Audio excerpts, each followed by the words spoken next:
Hey guys, it's Kelvin from Raw Coding, and today I'll be using the idle IDE to write our program. Today I'll be showing you how to write a program that will create a numerical pattern by moving over the number 1 by 1 position each time. Our current output of our program is 1 and then followed by 4 zeros.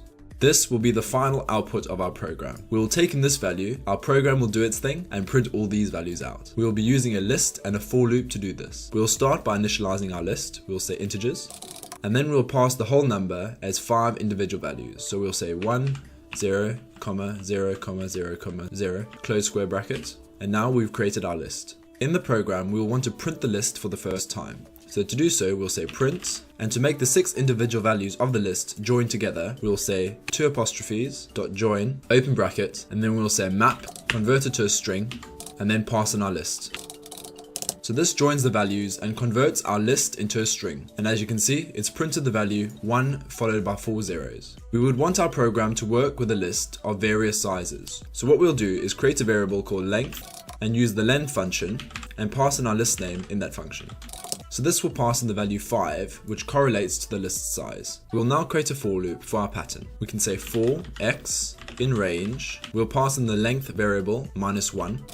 This will loop through all values in our list. We'll create another variable in our for loop called y. We can say y equals integers. This makes the variable y the value of the last element within our list. We then want to insert the value y into the front of our list. So on the first loop, it will be 0, 1, 0, 0, 0. We can do so by saying integers, which is our list name, dot insert, which is the list function that we can use to insert values into our list. Open bracket, we'll pass in the index, 0 will be the front, and then our value, which will be y. After we've inserted y into the beginning of our list, we want to remove it from the end. To do so, we can just say integers, dot pop, and this removes the last element from our list. Finally, we'll use the same print function as we have done at the top to print the number on every loop of the for loop.